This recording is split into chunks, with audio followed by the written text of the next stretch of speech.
I think what makes it the most sad to me is that Jeff Bezos just gained more power. Like, I know he's at his house right now. He's like, I can feel it in my balls. They're coming back, baby. Because everyone moves back to Twitch. Did he oh my God. I can only imagine the scene of this where he's like jumper cables attached to his balls and Correct, the other set's going to the router going, yeah. They grow too, which is weird. So.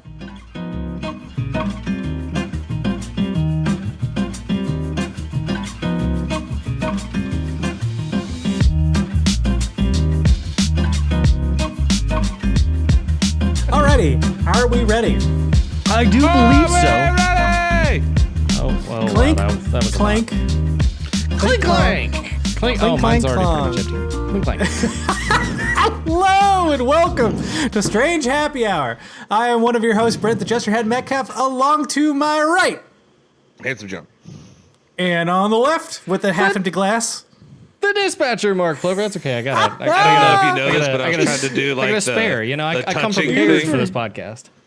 Yeah, the fusion. There you go. You're on my right, and I'm on, and I was like, yeah, this will work just perfectly. Like, dude. It worked out really well, didn't it? Yeah.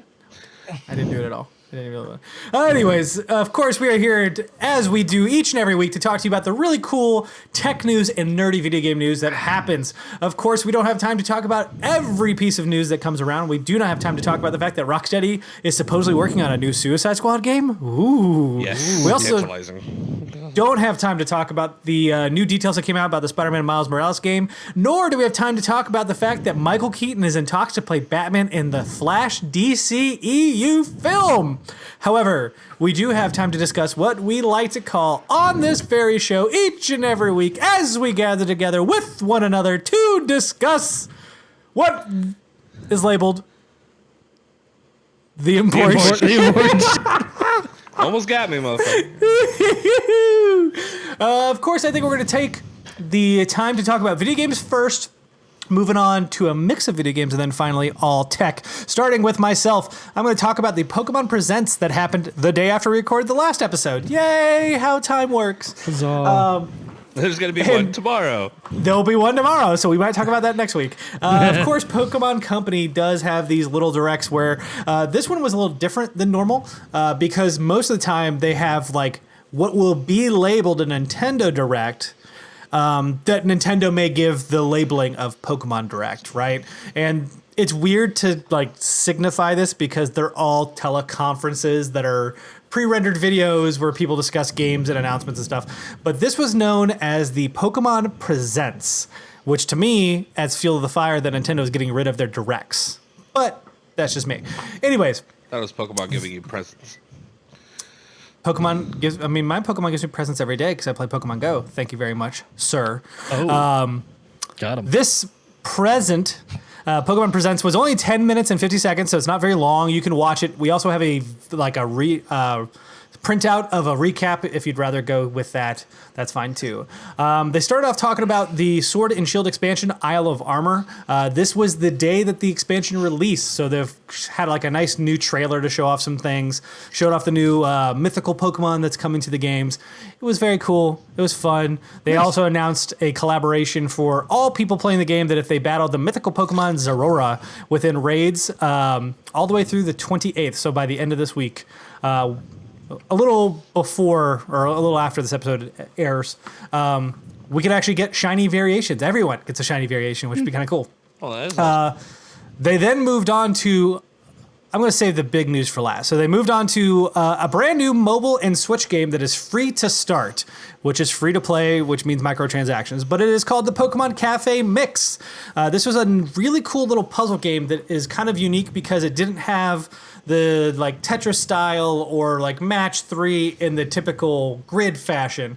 It actually was like a bowl where every little piece had its own physics, and you had to try and basically connect the pieces because it's a match 3, but that way they would fall on one another to like world together. It was very, very interesting.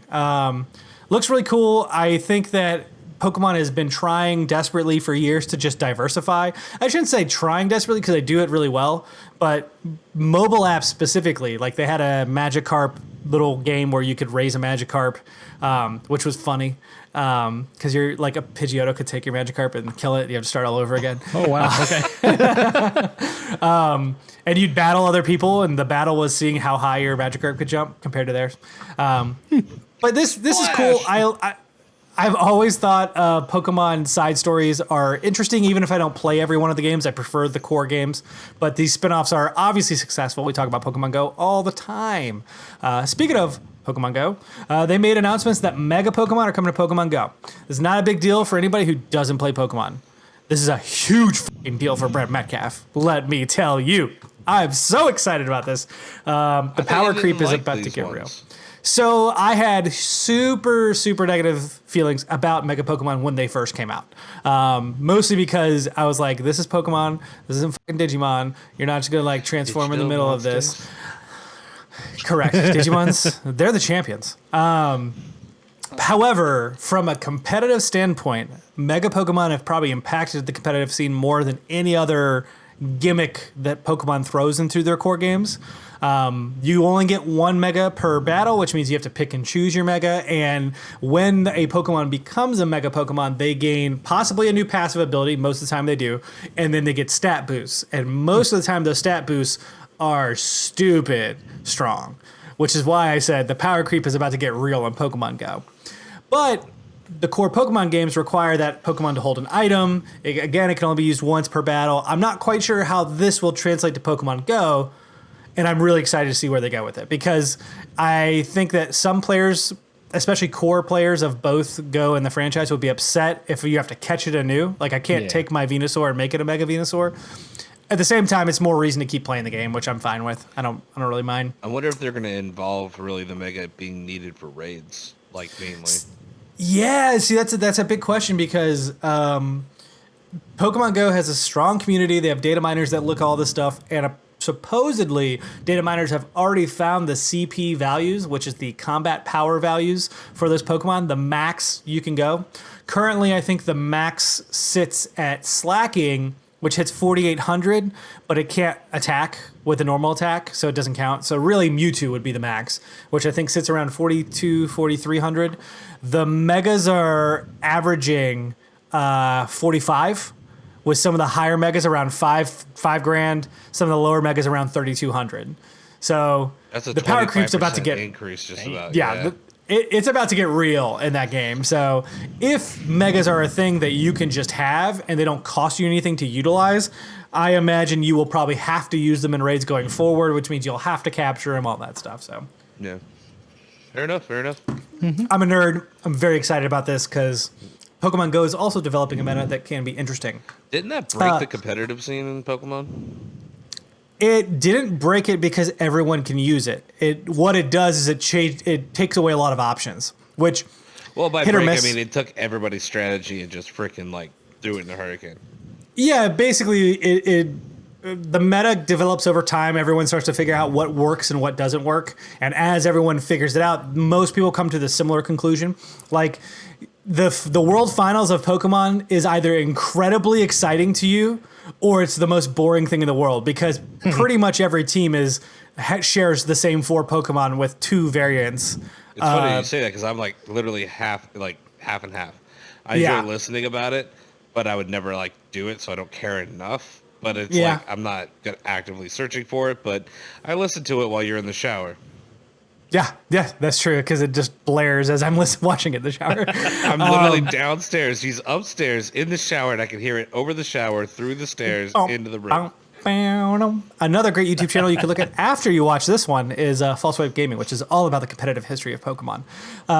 No, but like if you are interested in how people predict one another, right? It's similar to poker where it's all about what cards you have in your hand and how you predict your opponent's moves. And then, of course, how much you understand the meta. If you don't understand it, it looks like they're just fighting with the same creatures and it's kind of boring. But if you understand, like, oh, well, this is the domino that topples the entire thing, it can be fascinating. It just depends on where you fall in that spectrum.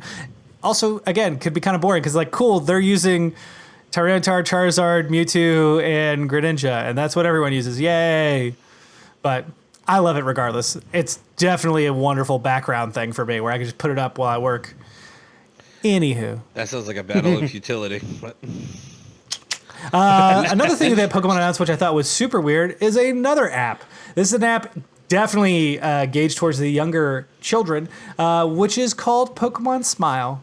The app is for helping young children like to brush their teeth. So you'll have your little Pokemon critter on screen, you put your phone up, it actually, I believe, watches you as you're brushing, and so your Pokemon can brush in time with you. So the goal would be to have them want to play with their Pokemon to brush their teeth. That's cute. Which was kind of cool. Parents can receive notifications for Pokemon Smile up to 3 times a day to remind them it's time for their kids to brush their teeth. It's 1 to 3 minute, or what's it say? They can also set up duration for each session. You could do 1 to 3 minutes depending on whatever your child needs, depending on their age and stuff. So it's super silly, super simple, but literally they announced it. It was already available on the store, and I have seen tons of dads and moms on Twitter who are just like, this is the greatest thing in the world because now I don't have to fight them. They just want to play with their Pokemon while they brush their teeth. So Pokemon also is coming out with like Pokemon Sleep eventually, which is an app they teased and never went through, but Pokemon, man. I feel like you'd be too busy wanting to play with the Pokemon on the app instead of actually sleeping. So, there's that too. Maybe they have to sleep and they force themselves to go to sleep. So you're like, okay, well, I'm going to sleep with my Pokemon. We'll find out. I have no idea what Pokemon Sleep is actually going to be. Pokemon Dreams. But the biggest announcement of this Pokemon Presents, which is honestly one that caught me by surprise. It's something I've wanted for a while, just because I adore the original game. But the platform I thought they'd release it on, it never came, which is a brand new Pokemon Snap. So it's Pokemon Snap 2020. We really don't know the full-on title, but it is a direct sequel to the N64 game, which came out in 1999. That's 21 years ago. Oh, my God. Yes. Jeez. And so a lot of people expected the Wii U to have Pokemon Snap because you had the tablet, which did have a controller that also had a camera, and everyone's like, oh, it's the perfect thing for it. Yeah. When it didn't release there, I was like, Pokemon Snap is dead. Like, they're never going to do it anywhere else. I lied. I was wrong. It's on Switch. Liar. It looks to incorporate a bunch of brand new Pokemon that have been updated, of course, since the original game release, because the original game only has the 151. We really don't know much more about it other than the fact that you can go to Pokemon.com/new Pokemon Snap to see some gorgeous screens. I'm very excited to see what this game becomes. Even at $60, is a wonderful time waster, and as a fan of Pokemon, where I could see them in like some super high def models and play around. And the original game also incorporated puzzles, right? In order to like lure out the right Pokemon, you had to do certain things. Like you had to hit the Magikarp with a Pester Ball into the waterfall to turn it to a Gyarados. That's right, I remember this shit. It'll be good. It'll be good. So I'm very excited. I like this style of announcement where it's very breezy, very quick. They did once again tease that tomorrow, starting at 9 a.m. Eastern, there will be a much bigger announcement. And they clarified that. Like, we set this aside for small. This is going to be a big one. So I don't know if it's a Gen 4 remake. I don't know if it's more Let's Go games, but we will learn tomorrow and probably talk about it on the show next week. I am definitely feeling another Let's Go, personally. Yeah. Yeah, I think Let's Go Johto makes the most sense. But I wouldn't mind a remake of 4. I was talking to you about it before, John. 4 is kind of like my least favorite generation. I didn't get to play with it a whole lot. Played it one time through and was kind of done with it. It's also technically the slowest game in the franchise, the series, of the franchise. Diamond, Pearl, and Platinum, the tech speed, the movement speed, the load times, all of it is slower than any other Pokemon game ever made. Which is funny because it's something that you don't really think about till you read it, and then you start playing those games, you're like, okay, I can't do this. It's real bad. Next week will be more exciting Pokemon news. I'm sure I will be the one to talk to you guys about it, but let me know what you think about the brand new Pokemon Snap, because I know that's all we're going to talk about, or Megas and Pokemon Go. I'll nerd out with you. That can be in the comments section floating above me like a Gigantamax cloud, because I'm playing the Armor of Isle right now. And after the show, John's going to trade me some Pokemon. Below. Oh, yeah. Probably you got your Switch, right? Yeah, I just don't know what the charge is on it. Well, you got a USB-C cable, right? Yeah, I just don't know if it's charging right now. We'll be right. I think it's time to move on to some different video game news that involves a very large publisher that we're all very familiar with. John, talk to us about Mixer. What's happening? So unfortunately, Microsoft is closing Mixer services as of July 22nd, and plans on moving existing partners over to Facebook Gaming. So the interesting thing I didn't realize is that Microsoft actually owns 1 or 2% of Facebook stock, which is billions of dollars. So I didn't know that either. This partnership actually kind of makes sense in a little bit, like where they feel like they'll get more exposure for what they're paying for anyway, and they're still going to be helping on the back end. But the unfortunate announcement came via Twitter. Their employees didn't even really know what was going on, and neither did any of the basically the streamers. So the transition is starting today, and it will progressively be happening throughout the rest of the month time, all the way up until July 22nd. Now, Spencer has come out and said, hey, we're just not making the numbers, and we need the visibility that Facebook can give us, and to help our streamers who are, struggling right now because they can't grow without the influx of viewers. Not that what they're doing isn't good enough. It's just that they don't have the traffic. And so the problem that they're going to run into going to Facebook is Facebook may have the reach, they just don't have the retention. I'm just more worried about Mark Zuckerberg having his hands into more things. Well, I'm not even so much worried about that, because they've already tried this platform, and Facebook Gaming is still a growing platform, and they've made a lot of big promises. Mixer, at least, gave or actually followed through with those promises to some extent of like what types of user engagement they were going to have. And Facebook wanted to do the same thing, but they just haven't gotten to that level yet. They haven't put the development time into it. And the problem is because Twitch was such an established platform, or is such an established platform, and YouTube Gaming even is such an established platform at this point. Facebook is leagues behind it. And I just don't understand why Microsoft would have given up on it at this point. We don't know what their future plans are. He said that he's been in meetings with leadership at Facebook and this integration. So I'm assuming that there is a plan. But also, Microsoft hasn't been... Not saying like... there's a giant argument right now saying that, Microsoft's always behind. They're never an innovator. They're always catching up, which is true in some respects. But then someone else really brought it in to say something a little bit more intelligent, in the fact that, no, they're an engineering company. This is what they're good at. They're not good at the front stuff, which is why I think they also struggle with Xbox a little bit more than other companies do, who are better at the front facing with the clients. Whereas these guys, they're in the back end. They're doing the xCloud services, and they're going to have this support with the streaming, which is going to help them on Facebook Gaming as well. So they're going to have the support that they need. They need a company to do the facing that they don't do as well with. So if Facebook really gets behind this and starts hitting this hard, it could change things for them, which isn't all wrong. Not to mention that the monetization program will grant the eligibility of Facebook level up programs for people who are already at partner status in Mixer. Now, the only thing that I find that's a little messed up is, not messed up, but just kind of like, is that any Mixer viewers with outstanding Ember balances, which I'm assuming are, credits that people have donated or what have you, or channel subscriptions or Mixer Pro subscriptions, or receive Xbox gift card credit.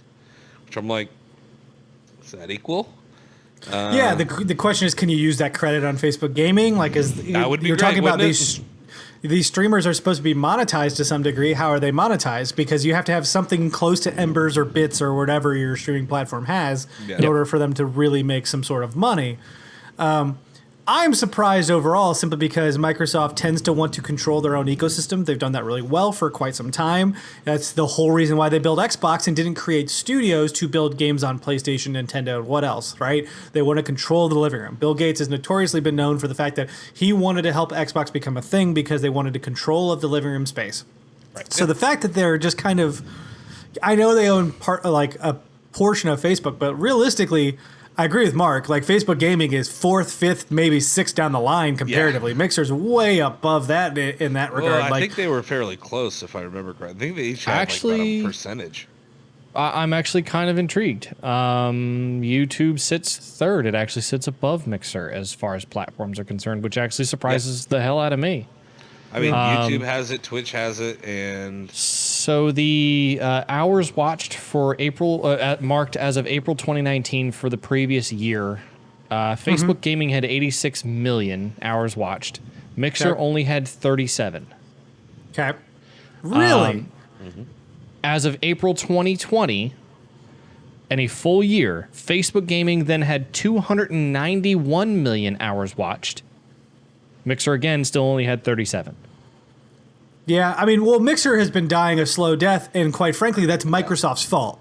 Like, that's what kills me about this whole thing. It makes sense. They're an engineering company. They weren't good at promoting it. They just weren't good at they understood what they had and how to make it work. They didn't understand how to make people want to use it. See, and that's half the battle. I truly feel that I don't know whose inception it was for Mixer, but it felt to me very much that similar to what Stadia is going through right now. Somebody had this idea. It was a pet project. The higher-ups thought it'd be really cool. They agreed to it. It released. It didn't succeed right away. They're like, F it, we're pulling resources. Because that's what it has felt like to me for Mixer for a while, and there are stories of people who worked at Mixer or work at the time of like who have been talking about the fact that they don't have the resources to do their job, they don't have the reach because of the fact they don't have the resources, and they're struggling to try and make themselves relevant, and Microsoft is literally not giving them access to anything. Well, Microsoft has always had problem with relevance. I mean, for instance, Skype, for instance, it was at the forefront of chat technology over the internet, and they even still somehow lost that battle over multiple different platforms and lost their relevance in that. And that was actually something they had they were one of the innovator parts of. And that was super sad to watch. I view this in the sense of they're doing a half Google. They're kind of almost becoming Google. I mean, like they've given up on upgrading or updating the platform and keeping it relevant. They just refuse to shut it down like Google does. Like Google, that's exactly what it is. Google at least will keep it relevant until the point that they just randomly shut it down. But the problem is that Microsoft does I would say the inverse of it to some extent, where they want to maintain it somewhat. They'll do security patches and bug fixes here and there, but they won't improve the platform drastically to really make it relevant anymore. Well, they didn't sell it off. They're partnering with Facebook, so it's not really a total shutdown or even. It wasn't like they sold it off, so it's like they're still they're still in the background. But Mixer's dead. Like they're not going to be using Mixer technology for this. It's going to be going to Facebook to run it. Facebook may Facebook may get the technology for Mixer if, let's say, they have better live streaming capabilities or more efficient programs, server applications, whatever it is. But Facebook Gaming is already pretty well established as it is.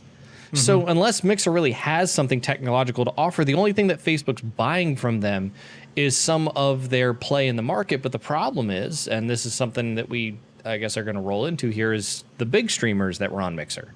Yep. And their willingness to go to Facebook. That's going to be the biggest hurdle. They had the option. They actually had the option to double what their contract was. Yeah. And they both Shroud and Ninja both declined. Ninja getting paid out $30 million and Shroud getting paid out $10 million, which is a ton of money. And for you telling me like, oh, we don't have the resources for this, I'm like, well, where did the $30 million you had go? I mean, holy shit. Yeah. Well, contractually, Microsoft had to make that appear. Right. I mean, like if Mixer as a sub or what did we call it? Anyway, as an own subsidiary. As a subsidiary, if they're not going to have the money for it, Microsoft's going to pay that bill. Here's the other problem too, is that Microsoft has a buttload of money. Even if they were bleeding on this for the next decade, I still think they would be okay on money. So I think this is really a choice of keeping something relevant with the technology that they had that they see a future for.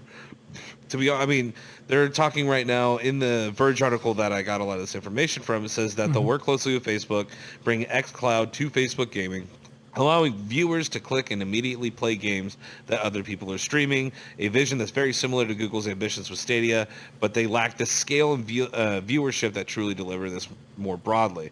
And they are expecting to be able to get up to 2 billion viewers, which I'm like, that's a lot. That's literally a quarter. I think it's 25% of the world. So to put that in perspective, the total industry growth or industry viewership in hours watched was 3.9 billion hours. Yeah. Like this if you're says talking Microsoft about, has talked about reaching 2 billion gamers with its vision of xCloud, See, which I I'm don't- like, that's an unrealistic expectation. it really 100%. is. Like you're talking about reaching that many people, but the problem is that you're like that number is in hours watched. If you take that number and divide it by 2, that means that those 2 billion gamers that you're talking about all streamed for 2 hours or had people watch for 2 hours. One person each watch for 2 hours. Yeah. Like that's unrealistic. But we also don't know, what Facebook is going to do to try to better their service, and with this stuff, how much better they're going to be able to make it more relevant. I mean, to people.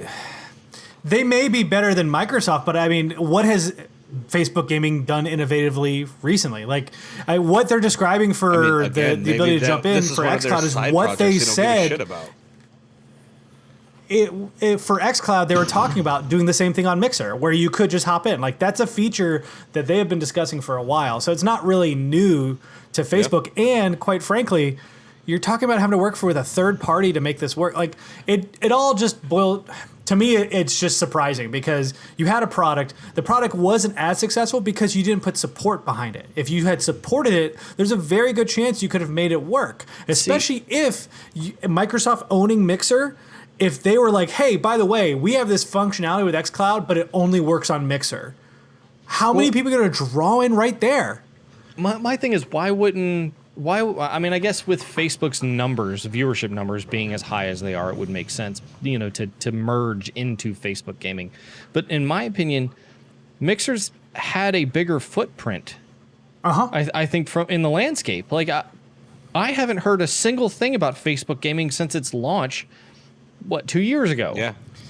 Well, I haven't heard a single thing about it. And Mixer, I've heard wild things because, Ninja and Shroud both signed exclusivity contracts with Mixer to come over. So then suddenly you had massive viewership numbers, that suddenly jumped over. Now, they've stagnated, and that's kind of the problem, but that's also a detriment of you not putting the effort into maintaining the platform. Oh my, Ninja hasn't even been on the platform for a year. Mm-hmm. They signed that deal in August of last year. Which also tells me they didn't really have, they were testing the waters, and they were like, this is our last effort to try to make us work and how we can make it and what we think that we can make it work as Mixer. Obviously didn't do it. I mean, it brought 3 million more viewers, but that was it. It just feels like such a waste. Like, 100% was a waste of money. Ninja's laughing all the way to the bank. I can't. I truly can't believe that they pulled the plug so quickly, because Mixer hasn't been around that long. What, 2015? Mixer start date. Yeah, I think 2015 sounds about 2016. accurate. January 2016. I think the problem here is that Facebook as a whole gets a pretty bad rap in general. And it's not something that you consider, that I guess like a lot of the industry would consider, specifically the gaming industry, would consider a home for gamers. Twitch definitely continues to be that to some extent. I don't think that Facebook's going to be able to get and I want to pull this number up here.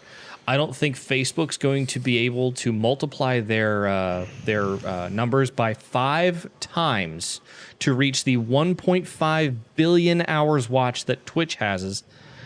That dwarfs out the next lowest competitor, which is YouTube Gaming, by 3 times.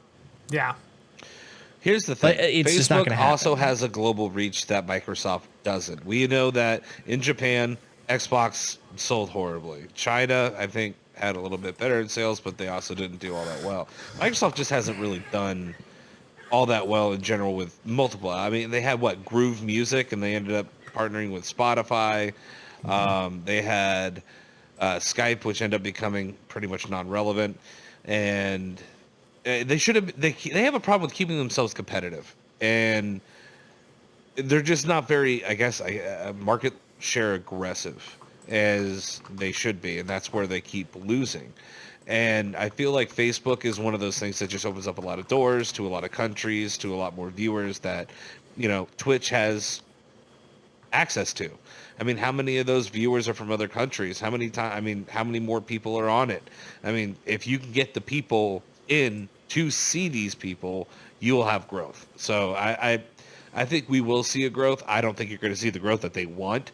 I mean, I think they're going to get probably about 10% of what they're expecting. But yeah, I mean, I think my biggest problem is I agree. I agree on the like consensus that Facebook just isn't really known for gaming. Like when I think of Facebook gaming, I know this is now a streaming platform. I understand all that, but when I think of Facebook gaming, I think of Farmville. Like I think of all these little things they used to do. Yeah, and looking at their numbers right now in Facebook gaming, they have Call of Duty Warzone at 1.6 thousand people watching somebody, 1.3, but their popular games are Medieval. Who's watching somebody stream Medieval, a remake of a PS1 game that did not sell well last October? Pokemon Go, which Pokemon Go, don't get me wrong, is great. Like, I love it. But the fact that their highest streaming games are from here, I assume, because it's called Popular Games. I could be wrong. The only thing I can think of is the mobile application. I mean, Facebook, it's easier for people to jump in and out. Yeah. So, I mean, again, if they push it, they advertise it, and they make it easily accessible with very few button clicks, I think people will be more willing to get into it. Where Twitch is kind of a pain in the ass in so many respects. Yeah, they keep kicking me out and shit, and the biggest one of the problems that's plagued Twitch so far, anyway, that Facebook could really improve upon, because Mixer did a good job of this too. Now, granted, it was because they're a smaller platform, but it still gave the same effect, and they still did a good job of it, just like YouTube does to some extent. You know, I mean, it's kind of hard to make it on YouTube, but it's a lot more likely to make it on YouTube, or a lot easier to make it on YouTube than it is to make it on Twitch, for example, because the discovery feature on Twitch is horrendous. If you don't already have a viewership of some sort, you're not going to get one necessarily. I mean, Ninja had a problem with their algorithm when the porn was being pushed up on Ninja something. Stuff. So yeah, no, Twitch is not that great when it comes to being found or even having the right advertisements. Right. Well, so the problem that the way that Mixer solved a lot of that is they put discovery on streamers that had, I guess, a much more similar focus to things that you watched, similar to the way that YouTube does it. For example, it's based on tags and keywords and descriptions and the type of content that people are putting out, you know, that help you find other streamers that are doing the same kind of content, maybe with the same energy level, whatever, you know. Well, they do that Facebook with Amazon takes Music, that kind of technology. Too. What's that? I mean, Amazon does that with music too. It's like these people that listen to this song tend to listen to this music, so you have a larger algorithm of people. But is like the amount of people enough to give you like a well-rounded sample and the algorithm to work, which apparently is not the case on Twitch, but it works actually pretty fairly well on Amazon Music. Yeah. Well, I don't know. Here's just a note, because while you guys have been talking, I've been thinking about this, right? So I'm looking at Facebook Gaming live while we record on Tuesday, and they have a live now section, and the highest amount of viewers I see on a stream is 1.6 thousand. So 1.6, 1.3, 1.1. On Mixer, I'm looking at the top streams, 2.6, 2.1, 2.0. On Twitch, 40,000, 39, 557. Like, Mixer came in late. They didn't have I mean, Twitch obviously has the market share. They have to figure out a way to get it from them. And that's really up to Facebook to do it right. Yeah. Now, Microsoft's got to handle the back end. They're not going to have any issues, but they're like, you've got to figure out this part. This is up to you. No, because Microsoft user engagement is all you know. Well, but the thing is, Microsoft really has to work with them to make this work properly, though, because they're talking about implementing their xCloud stuff. Like, they said they're going to work with them, but again, they went to Facebook for the front. They need them to push it in order to make it work. And if they don't, well, it's going to die. They're all going to die. I feel like you have a fighting chance working with your own technology than trying to vote on somebody like Facebook. That's what happens when you're an isolationist country, Brent. You die. Now, so Brent, you pointed out something interesting, though, I guess. And this is my speculation, I guess, on what I see based on the numbers anyway of how many versus how much kind of thing. Yeah. It seems like Mixer seems to have much more dedicated streamers that are willing to come over, and there are fewer streamers with higher numbers, as opposed to Facebook's platform seems to be a scattershot of tons of people streaming because it's quick and easy to do it on Facebook. But your viewership count's going to be extremely low. And to reiterate, Facebook had the lowest numbers of those 3 platforms I talked about. Yeah. No, the Yeah, second okay. lowest. And that's what I mean. No, the number of Mixer viewers is higher per- than Facebook. Wait, the current viewers that's right what I now, mean. yeah. The number of viewers per streamer is much lower on Facebook by comparison, and then that's the difference, I think. And the problem is, like, who's going to want to go to Facebook for that? And Well, not Ninja and Shroud. so an interesting thing though that I saw. So if you guys want to check this out, it's a YouTuber I watch pretty often. Does a lot of like live streamer reviews and hardware reviews and that kind of thing. Epos Vox, EPOSVOX. He did a video about this. Because it kind of struck him off too. Like this was something that nobody anticipated. Nobody saw coming. Literally, the Mixer's own employees didn't even see it coming. Yeah. So God, poor employees. Jeez. So in his video, he points out a couple of tweets from some of the YouTube gaming folks who are like, wow, nobody saw this coming. Here at YouTube Gaming, we're always, about, trying to keep our content and in parentheses put and revenue flowing. So, I mean, like I guess what he's trying to point out there anyway, and is if anybody really points out that tweet to Ninja or to Shroud or to any of the other mid to high range streamers, come on over here. We are more than willing to accept you.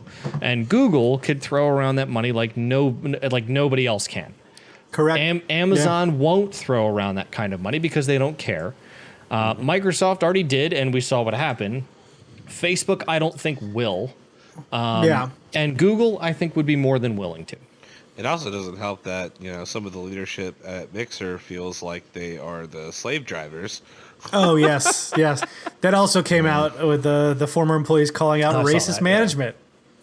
Yeah. So good times. I mean, Mixer was plagued with all kinds of issues, and I think that's the unfortunate side of it, is that, to me, it felt like this was a branch of Microsoft that they left, like, kind of, okay, you guys go figure it out. Here's your annual budget and enjoy. And I think that speaks to how they announced this. They didn't tell their employees. They found out on Twitter. That's just further proof. What it sounds like is they were plagued with Microsoft more than they were plagued with anything else. So, do we have any final thoughts on Facebook? I don't think it's going to work for what they want, but I know that they're trying to be strategic about it, and I can see what they're doing. Yeah, I'm more disappointed than anything else. I'm more disappointed than I am anything else. I think there's an emotional disappointment, but I truly don't see this as a smart play. Like, in all, like, laying out all the information here, it makes way more sense for me to, hey, Mixer, here's an injection of some revenue. Let's make this the next big thing. We have Xbox Series X as the launch platform to really make this speak. Like, what better year to do that? And have functionality that makes sense. It's a Microsoft product, and it's like, oh yeah, so many hours viewed gets you an Xbox gift card. Anything. Literally anything. You can tie achievements to the motherfucker. Like, oh, dude, oh my God, people would lose their minds. Like, go ahead. So just to point something interesting out, because I decided I was gonna, like, Brent, you had already checked out Mixer's site, and I wanted to take a peek here at this. I don't know if you looked at the partner spotlights and all the streamers that they've got on the partner spotlight there. In particular, every single streamer on the partner spotlight, except for one, has their Twitch URL now in their status. Yeah, I mean, every single one of them. You don't see a single one of them with a fb.gg/this. You see twitch.tv/Jenny Smiles, twitch.tv/Miss Henley. Twitch has the viewers, and they didn't do this smart in a way to transfer them accordingly, saying, hey, we're going to give you incentives to do this. We don't want to lose you. We still care about you, but we feel like this is the best way to help you. That mentality would have been awesome. Instead, they were like, I don't give a shit about you. Here's your Twitter. I also would be curious to know how many people swapped their over fast to like this week when it was announced. Because like literally the spotlight streamer they have right now, if you go to the website, for me, the featured one is the Pfeiffer web show. And it says, thanks to all the friends and all the memories here, I'm now live on Twitch. His stream, it just has a card saying go to Twitch. Yep. So. Yeah, I'm seeing a lot of that actually. If you scroll down enough anyway, you see a bunch of guys that are just like twitch.tv/this. And like there are live streams of people who are just having a full screen card that they've just been continuously streaming that says twitch.tv/this. Yeah, to check like this we out have here. a gramophone recording and it's just playing in Mark's voice. Well, what I find fascinating about this is the fact that you're not seeing anyone say we're going to Facebook Gaming. Like, hey, come find me. It's all Twitch. Well, that's what I said. I was like, you don't see fb.gg anywhere on here. You just see twitch.tv, and that's it.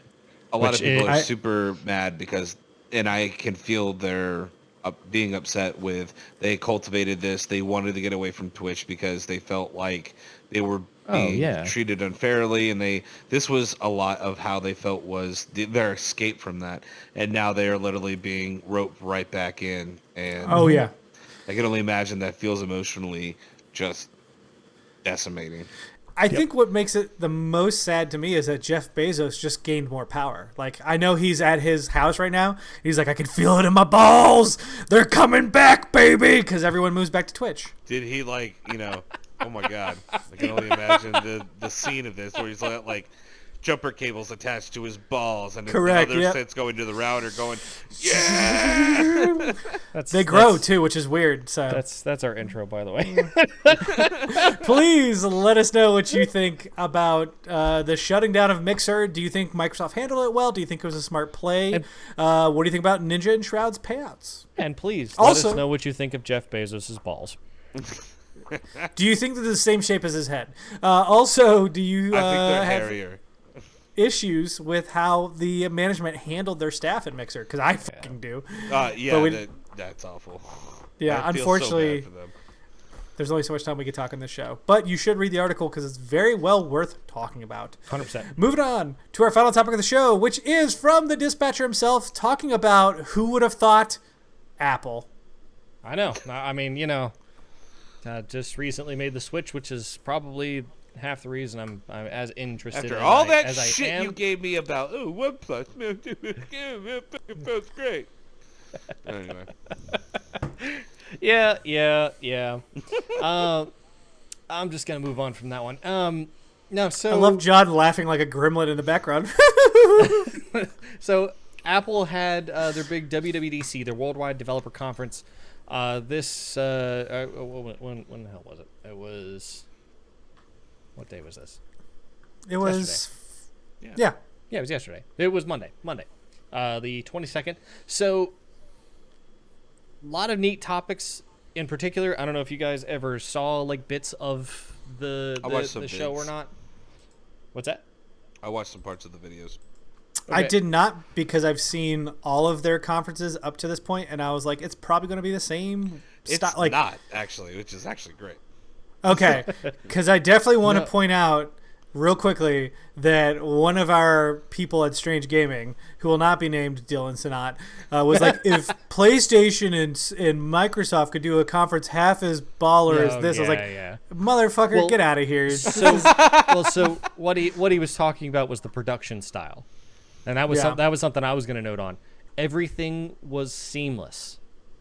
Like the camera movements and everything were seamless, flying through windows, panning out over top of buildings, and then down into them again or whatever to go to like somebody else in a different part of engineering about something. Like it was definitely, a neat style because Dylan and I were watching it live and we were going back and forth. We were like, oh my gosh.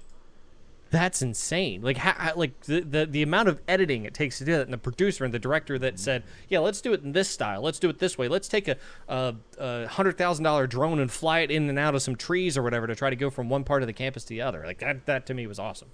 But a lot of neat topics that came up, of course. Just sort of running down, I guess, from some of the generics, or I guess the overview here. We had iOS 14. We had iPad OS, Mac OS Big Sur, WatchOS 7, and of course their big unveiling of Apple moving to an SoC, silicon on chip, for their laptop devices. Finally, is it laptop only, or is it across all products? What? Say that again. Was it laptops only they got that silicon, or is it desktops will not get desktops won't get it yet. So the two in particular, the first one that's going to get it is going to be the MacBook Pro 13-inch. I think was the first one they mentioned, and it's going to get if it's anything like what they advertised, then it's going to be the A12Z Bionic chip. Just to put that into into perspective here, the iPhone 11 Pro Max or 11 Pro series is running the A13. The A12Z Bionic is supposed to be a desktop-oriented ARM-based processor that they're using. Now, this was something that had been rumored for a while here.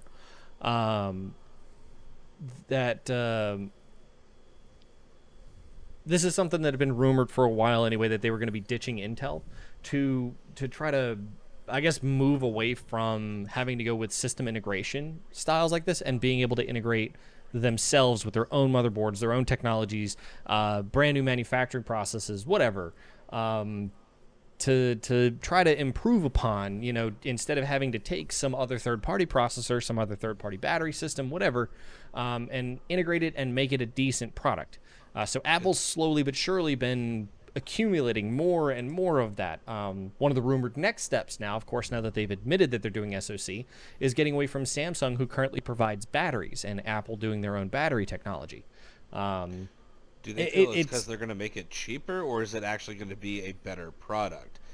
I can see the chip being very much like Sony, where we're having a custom SSD because this will make everything a lot more seamless, and you won't have to try as hard, or it'll be a lot easier to work with in that instance, and programs will flow better because they're made for this. And the battery, though, just seems like it would be harder to supply this stuff. I mean, I think at the very least, if you think about what has happened with COVID, right, and the fact that so many manufacturers rely upon one another, having that distribution chain where you can keep it all internally and take care of it yourself, I think is something that they're probably looking for in general, right? So that way you wouldn't have to worry about the fact that Samsung's factories are shut down because they had their own things. So I think that is a big factor in and of itself, personally. Could be wrong. Yeah, well, I don't think this is going to affect price necessarily. Performance is supposed to go up tremendously, actually. Predictions are supposed to be that it's 1.5 to 2 times faster than current generation integrated Intel chips. And I mean, you're talking about that coming out in the fall. Like that's a ridiculous target to set. It's definitely a good target to set, and I like the idea that they're moving to their own SoCs. Makes for a much more integrated system. You can control end-to-end what kind of integration, what kind of platform you're really building on, which actually, to some extent, goes back to OG Apple, where you're making your own motherboards, you're designing your own processing schemes, you're modifying your own microcode for the processors and how the operating system integrates it with it, because you know that under certain scenarios, for example, under everyday computing, you don't need to use this clunky, generic microcode. You can actually use an optimized one for something that's relatively simple. And I'm just kind of spouting BS off the top of my head for that kind of thing, but like the idea is you can optimize every single aspect of the chain instead of having to accept whatever generic levels you get, and that to me is particularly interesting, that Apple's stepping away from that and integrating. Not to mention they've actually come up with a way for manufacturers in the meantime, and this comes with macOS Big Sur, which I guess I'll talk about next. Now, I'm kind of doing this in reverse order of the announcement, to be honest, but macOS Big Sur is supposed to be the first OS that's going to be available on it when it releases in the fall. So the beta for macOS Big Sur is supposed to be available sometime here in the next week or two, I think. I forget. Dylan said he was going to let me know whenever it came out, because for me it was particularly interesting. I'm excited because macOS Big Sur comes with virtualization technology and some other things. Like, so there's an application called, or a piece of functionality called Rosetta that's supposed to be the adapter for old applications to adapt to the new setup for the new processors. It's actually supposed to be really neat. It's actually supposed to give comparable performance to the existing processors today. So, I mean, the processing power is going to be pretty good for that kind of thing. Like, for example, if Adobe, for some reason, decided not to catch up or not to update their Apple version of the software, then you get, like the current, no worse performance than you get today. The difference is if they do update and adapt, for example, like Final Cut Pro already is, or will be, I guess, once this releases, it will perform 1.5 to 2 times faster on rendering speeds and on playback than Premiere Pro might, for example. And they actually showcase this pretty well using Final Cut Pro on this computer, playing a 4K playback stream or a 4K video, and editing it live while it was playing, adding overlay text, doing color grading, adding effects, during live playback. Yeah, that is pretty impressive. Like, hell, for this podcast. For me to edit this podcast, I have to pause in locations whenever I find something that I want to add to this at all. Like if I want to add the intro, for example, the intro video. Like it's not something I can just sort of drop into place and suddenly it'll play it. It sort of pauses for a second and then hitches and then has to pre-render and then it goes. It was really cool to see, I guess, the performance on a real-time perspective of what that looked like. So now there's a caveat to that, of course, and I pointed that out to Dylan, is they were rendering, of course, with Apple's ProRes codec, which is very optimized for high-res, high frame rate, high throughput playback, using massive file sizes. So it was kind of a caveat in that respect. But still, I'm excited to see the SoC. I'm excited to see the A12Z Bionic or the A13, which I kind of hope that they take the A13 and bring it on over, although the A12Z Bionic is what you currently see in the iPad Pro. So it'd be interesting to see them bring it over to a laptop type device instead. But it may be the thing that pushes me over the edge to get a MacBook Pro. Really? Wow. You think it's that impressive? More from the perspective that Apple's actually giving in finally to the idea of virtualization technology, because it was quite literally they showed off the virtualization of running a Linux operating system inside the Mac OS. Using I forget what the program's called now, but they were quite literally running the exact operating system I run on my laptop that only has Linux installed on it. So maybe we'll see. That is super interesting. Yeah, because Apple's no always longer been one. Lenovo, huh? Well, we'll see.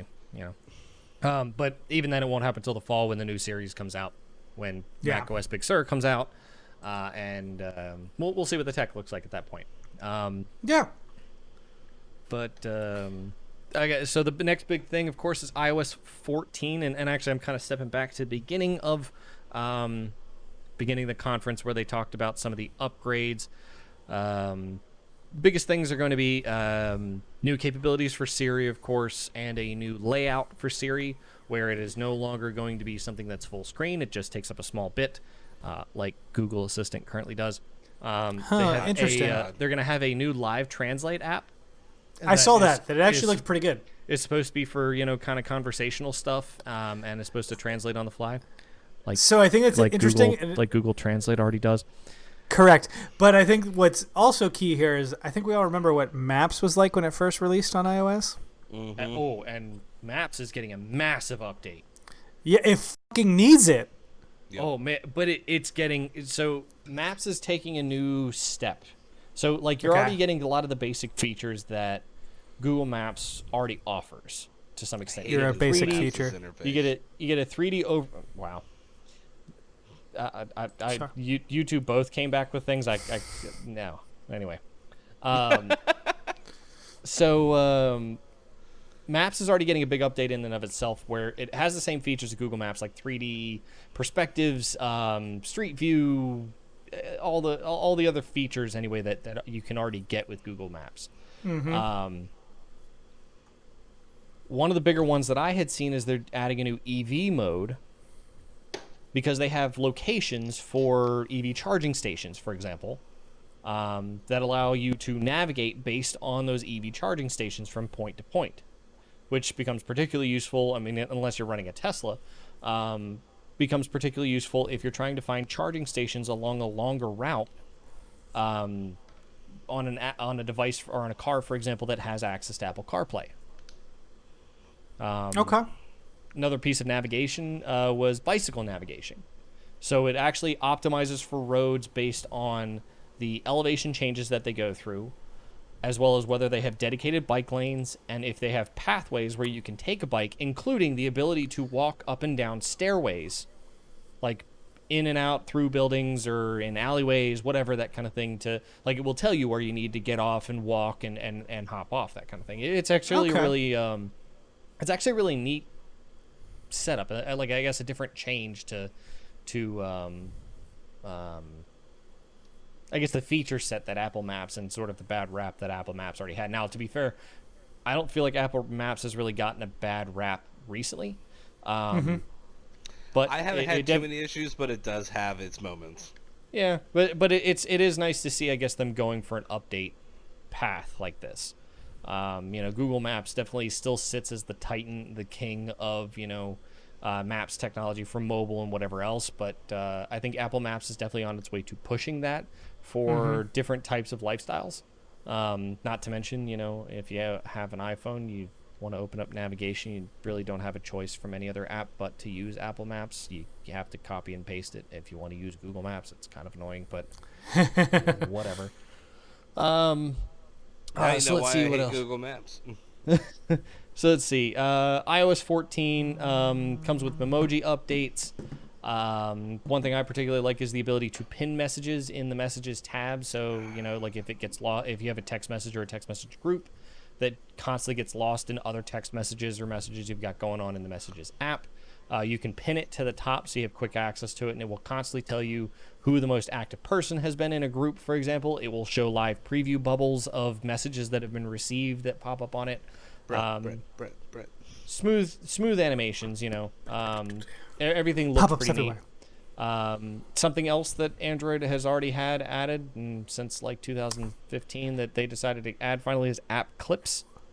Oh, I thought you were going to say widgets. Well, no, a widget. That too. I'm not. Like, what do you mean? Technically, iPhone already has widgets. It doesn't really have widgets. Is the problem? It does. It has very basic variations of widgets. It has a basic overlay widget. Widgets. Yeah, but like I can't put it in my Audible. I can't put it in my Spotify where I can just have it right here on my phone. That was a big issue for a long time. It's one of the reasons I left iPhone.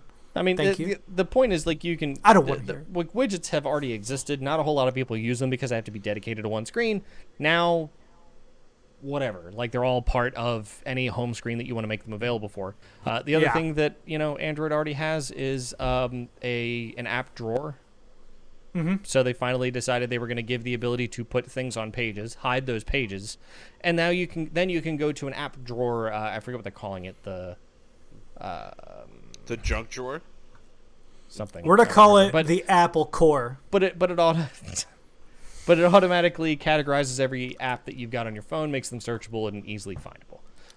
Okay. Actually, you know what, Brent? We probably need to take that trademark and go ahead and take it. Now that you said that. But I realized I skipped over app clips. I actually like this idea. App clips is basically like miniature versions of apps that you don't have to download. You just download the small chunk that you need, basically, in the moment.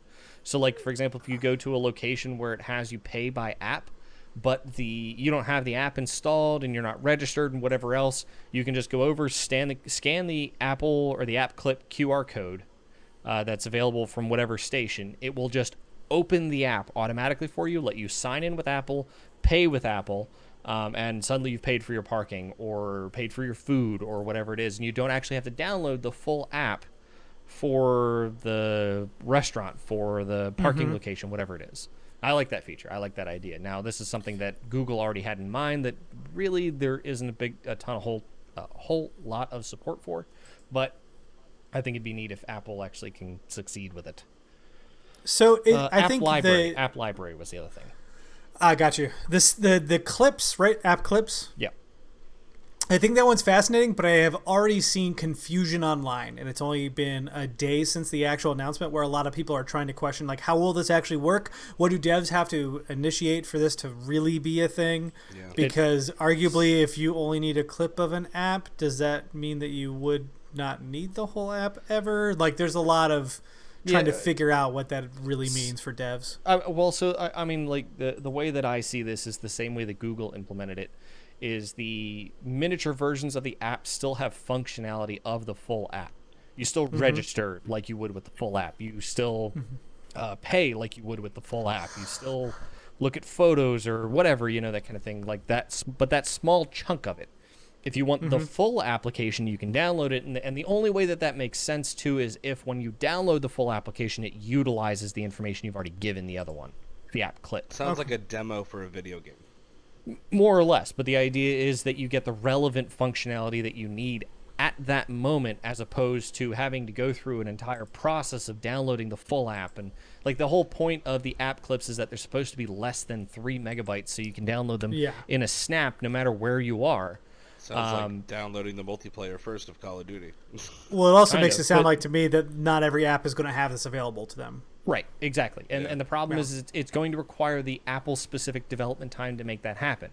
For app developers and app companies that have mobile apps that utilize, Ionic or, any of the cross-platform development platforms, you're not going to find this. Like, there's not going to be any development for this unless suddenly these cross-platform organizations decide to make something for it. Right. And the problem is that those companies that do that, which is actually a good margin of them, of course, because who wants to have native Apple developers? Who wants to pay for that? Well, not only that, you don't most of the time you're not developing an app for one device. You're not developing it just for iOS. You're developing it for Android, PC, like wherever else you can fit a web browser. It doesn't matter. But fascinating nonetheless. I mean. Yep. So the last iOS 14 bit that I'll really mention is something that we actually talked about last week: car keys. Beep beep beep beep. Oh wait. So the beep beep.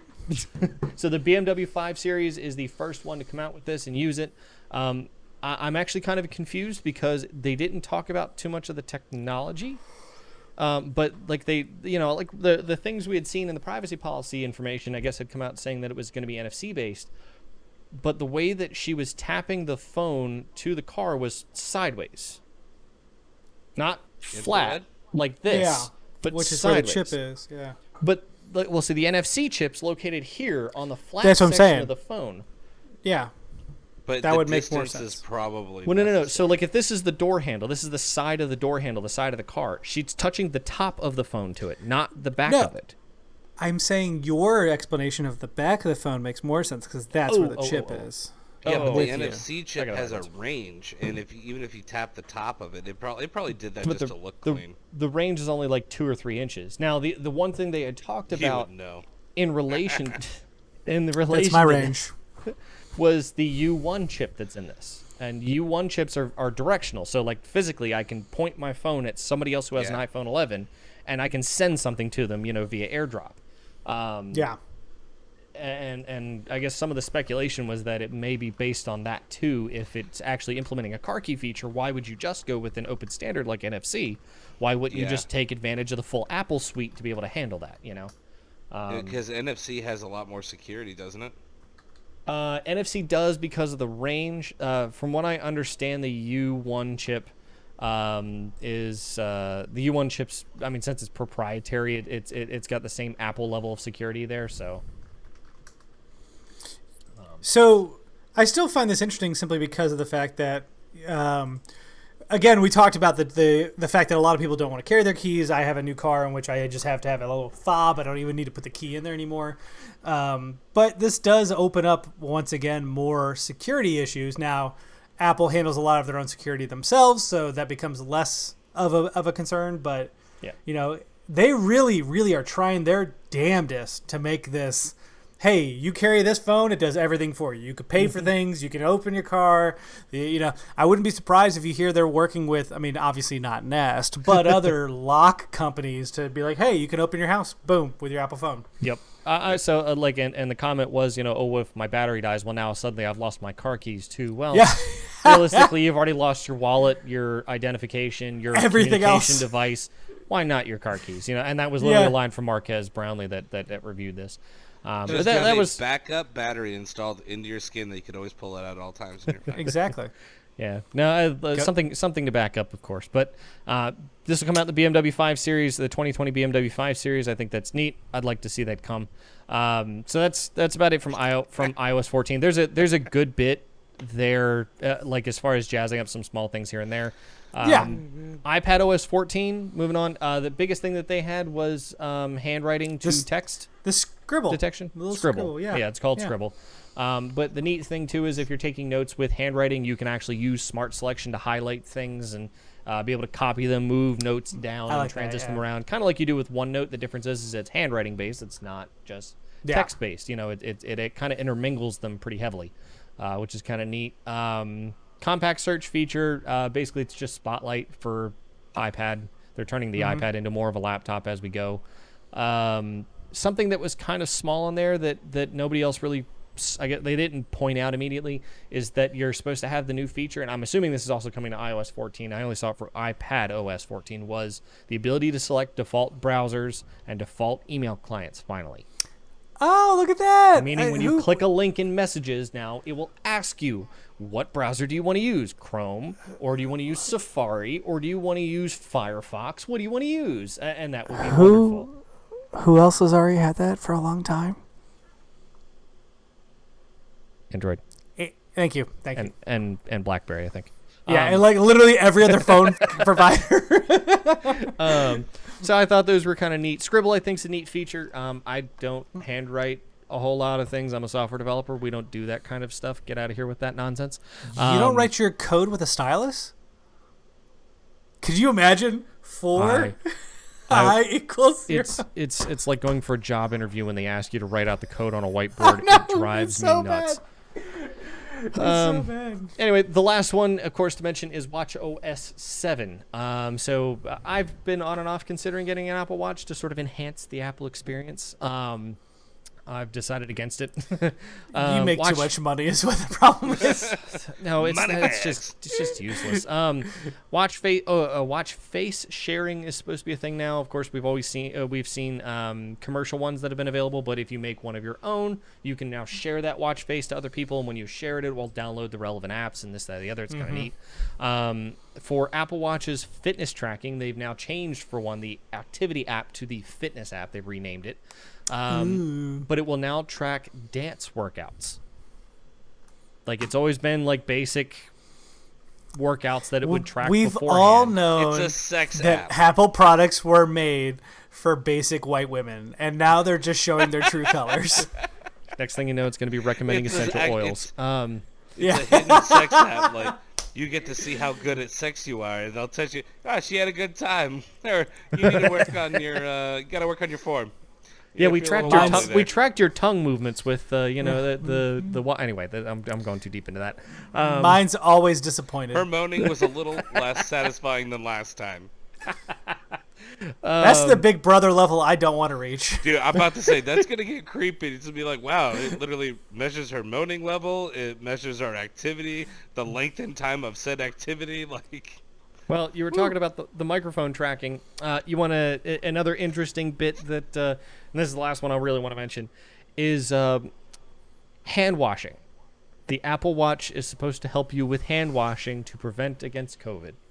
So what it does is it uses the microphone and uses the motion, using the motions of your hand to determine that you're washing your hands currently, and it will tell you, give you a countdown timer, in like cute little bubbles, that kind of thing that like pop whenever they count down, of course, that tells you how long you've been washing your hands for. And if you don't wash them for the full 20 seconds recommended by the CDC and WHO to help prevent against COVID, it will beep at you. It will give you buzz at you or vibrate to let you know that you haven't been washing your hands for long enough. I roll my eyes at this initially, but I can't count on my 2 hands and 2 feet how many adults I know that don't understand how long you should wash your hands. So I guess it's a good thing. But that's supposed to be their way of helping people protect. Where are you supposed to put your phone that it's supposed to be able to watch? I mean, if it's in your pocket, maybe watch. it doesn't The watch. hear it right. The watch. Oh, the watch. It's the watch. Yeah. Yep. Which is it waterproof? Yes. Yes, it is. It's IP68 rated, I think. Okay. Which means that it can last for about 35 hours underwater. Make sure you dive deep. Let us know what you think about the new Apple Watch OS. It's not a Shark Tank thing. The other Apple products that came out of the WWDC 2020. I will actually go and watch more of the YouTube video. I kind of breezed through it and then looked at your preview here. But you're saying the production value is really good, so I guess I'm gonna. I mean, okay. it reminds me of like 80s shows. Legitimately like just the go, transitions. But it's legitimately just the transitions. Like Okay. Let us know above Mark's head, like his big old ego. It's growing. Look at it. It's so big. It's coming. Anyways, below. I think it's now time for last call. You ready? Last call. That was awful. That was the worst one yet. How is this a podcast? It's worse and worse every week. You don't have to go home, but you can't stay here. Of course, we are sitting here separately in our own individual homes with our special guests. I have a thirsty farmer, a feisty farmer. It's an ale. It's a cider that comes from Lidl, which was really good. John. It's a thirsty bitch. And then in my little tiki mug, I have a vodka tonic that I've made with Rain vodka and a little bit of elderflower liqueur. So I mix that in with the tonic. It's very delicious. If you don't like vodka or you prefer gin, it's actually really good. I don't really like gin, but mixed with gin, this is a very good cocktail. So Also known as grandma juice. Elderflower. John, what are you drinking? I'm drinking Dos Equis. Dos Equis. I think a fun fact of the show, if you don't know, Dos Equis means 2 X's, which is why it has 2 X's on the label. I will always make that joke every time you drink Dos Equis. Guerrilla Radio. My girlfriend speaks Spanish, and she didn't realize that until I think last week. Wow. That's amazing. It was a wonderful moment to watch. I hope she's not listening to me right now. What are you finishing off over there, dispatcher? Well, actually, so this one's just the ice that had melted because I wanted the water. But this is a Tom Collins. Ooh, yeah, we've had one of those before on the show. Very delicious. We haven't really drank on that, actually. If you guys haven't had one before, it is gin, some simple syrup, some lemon juice, and some club soda. Perfect for these stirred hot over days, top of ice. baby. Very perfect for these hot Wonderful. times. Very delicious. Of course, we have our shout-outs. You can join our Discord where there are plenty of people talking, especially during our times in which people are staying socially distant. If you're not, you should be. But there's tons of people playing various games, streaming all kinds of games. You should check it out because it's well worth your time. As for the weekly reading, IGN has a wonderful article about how DC is breaking up one of the largest comic monopolies in the United States. I did not know about this, but the distributor that worked with DC also works with Marvel and all of their subsidiaries. So quite literally, there's this large corporation that pretty much publishes about 85% of the comics in the United States, and DC is now moving to a self-publishing route because of COVID. Now, the reason why they're moving is mostly because of the fact that this distributor refused to ship comics, so DC had to bow out. But the side effect is that they're actually breaking up this monopoly a bit, so that's kind of cool. Ooh, Yeah, okay. cool. There's another great shorter story about how Studio Ghibli, which includes our boy Miyazaki, stood up to Harvey Weinstein with a samurai sword. I'm not going to spoil the story. You have to read it. It's well worth your time. I do wish he stabbed him. Anyways, moving on. He was a piece of shit, so he probably should have. So for cool ass shit, Poland has now added to the National High School Reading List a video game.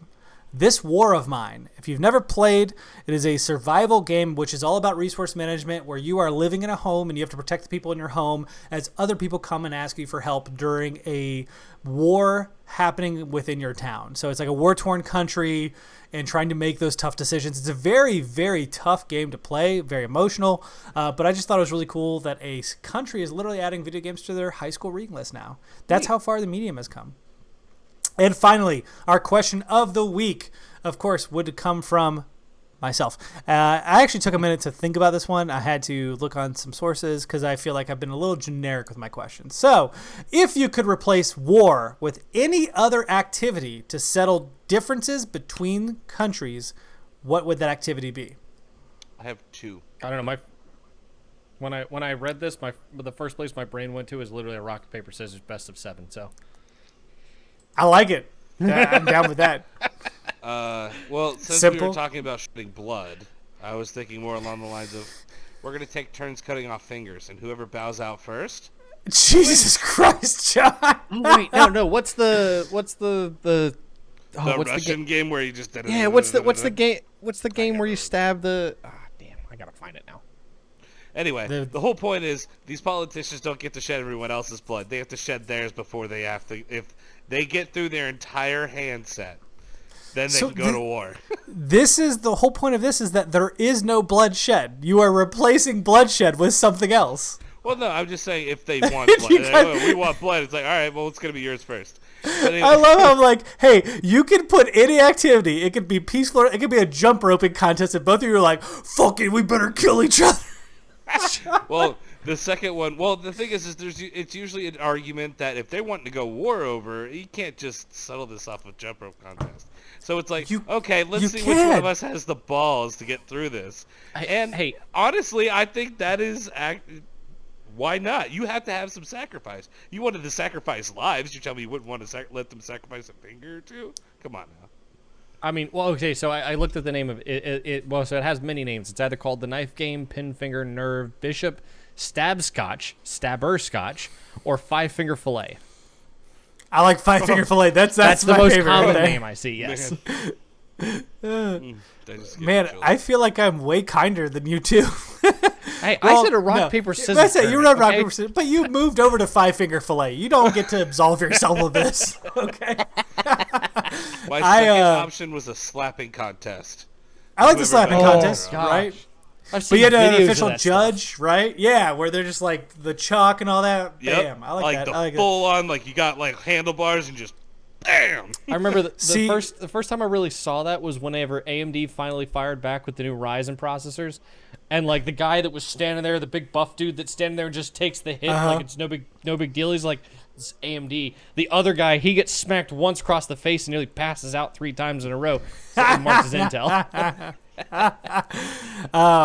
For me, I always want to do Iron Chef America style. 5-meal course that you have to develop in an hour with one secret ingredient. And whoever the winner is, that's how you solve it. That's nice. You know the Russians. I know. The Russians are going to cheat somehow. Yep. They're going to lose. Russian food's steroids awful. They're going to put steroids in the food? Their lobsters are like, this is the meatiest lobster I've ever had. They bring a lobster claw this big. You're like, how did that even happen? They're like, Chernobyl. Oh, God. I don't know why I just got an image from Family Guy when Stewie comes in with a pig, or prize pig, and he just stands there with fists and he goes, oink. Please let us know what activity you would replace war with to settle disputes between various countries in the comments floating above me like a very happy cloud, because I just ate a very big pig that went oink. And until next time, cheers. Cheers.